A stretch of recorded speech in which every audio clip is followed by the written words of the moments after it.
jy, soos die Here jou gemaak het. Wees jy net jy, ja jy mag selfs jou eie smaak hê. Wees jy net jy, want daar's net een van jou, jy's gemaak op 'n blauwdruk, alles is haar fyn beplan.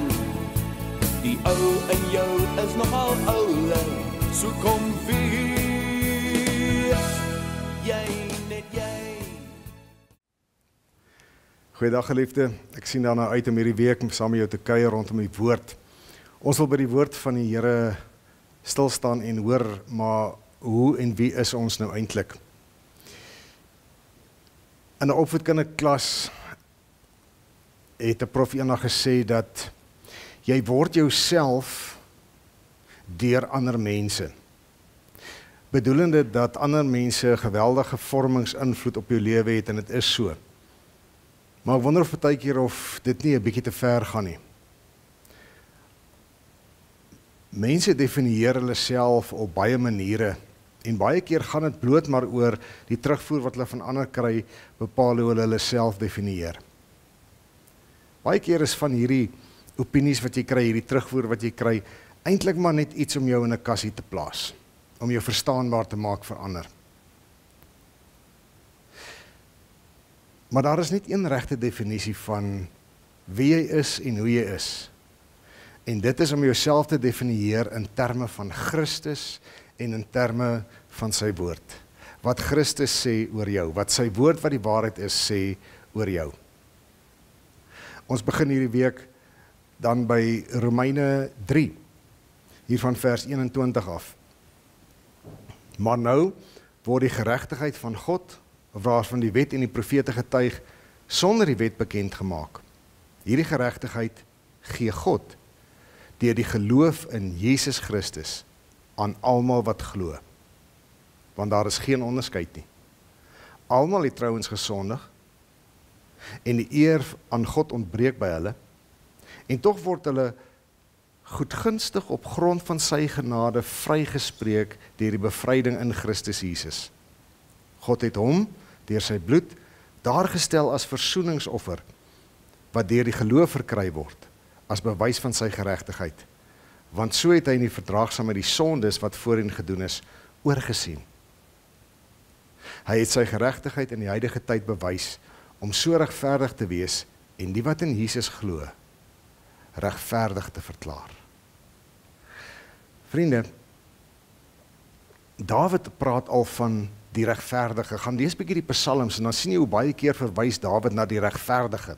'n Enkele voorbeeld sou wees Psalm 112 vers 6 tot 9. Dan praat Dawid oor die regverdige, dan sê hy, die regverdige sal nooit wankel nie, hy sal altyd onthou word. Vir slegte tyding is hy nie bevrees nie, hy is gerus, hy vertrou op die Here, hy voel hom veilig, hy is nie bevrees nie, hy sal die nederlaag van sy vyande aanskou. Wat hy doen is blywend, hy geniet hoë aansien. Dis hoe Dawid die regverdige beskryf. En nou sopas het ons gelees in Romeine 3, net voor die teks wat ek saam gelees het, dat niemand regverdig is nie. So ons kan ons lewens leef in 'n toestand van vrees, in 'n toestand van soort van onder die hamer wees, onder die oordeel van God wees. En glo dat daar vir ons geen regverdiging is nie. Maar nou lees ons hierdie teks en dan lees ons hier maar die gelowige is geregverdig. Ja, Romeine 3 vers 9 tot 19 beskryf hoe sleg die wêreld geword het, hoe onregverdig die wêreld insluitend ons geword het. Maar nou word daar gesê, maar in Christus Jesus is dit anders. Na die bloed van Jesus Christus is dit anders, want die bloed van Jesus Christus het ons kom regverdig. Ek het vir ons uit die 2020 vertaling gelees. Jy kan dieselfde gedeelte in die 83 vertaling lees en dan sal jy die woord vryspraak hoor. Wat beteken dit? Dit beteken dat die bloed van Christus ons weer in die regte verhouding met God gebring het, volledig. So die gelowige is geregverdig deur Christus, deur God se genade en deur geloof in Christus. Dis wat dit is om geregverdig te wees. So wanneer jy jouself reg wil definieer, begin by hierdie punt, begin by Christus, begin by God se hart, sy hart van genade, wat in Christus prakties lewend geword het, beleefbaar geword het, vir elkeen wat kies om in Christus Jesus te glo. So word jy geregverdig, en mag jy altyd so oor jouself praat, gelowige. Moenie bang wees nie. Lees jouself in Dawid se wonderlike psalms oor die regverdige in. En dan kry jy, volgens die woord, volgens Christus, die regte definisie van jouself. Geregverdig. Shalom.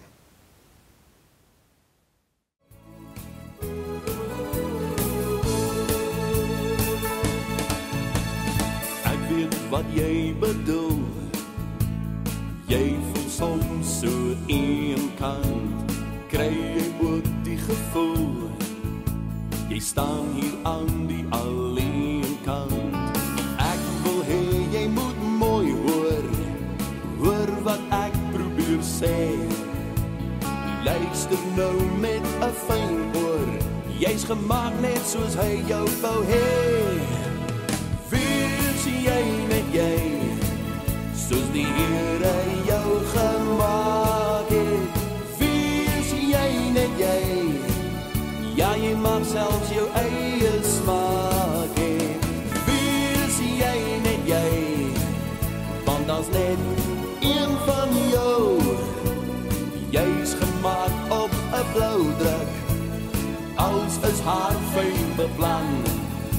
Die ou in jou is nogal oulik, so kom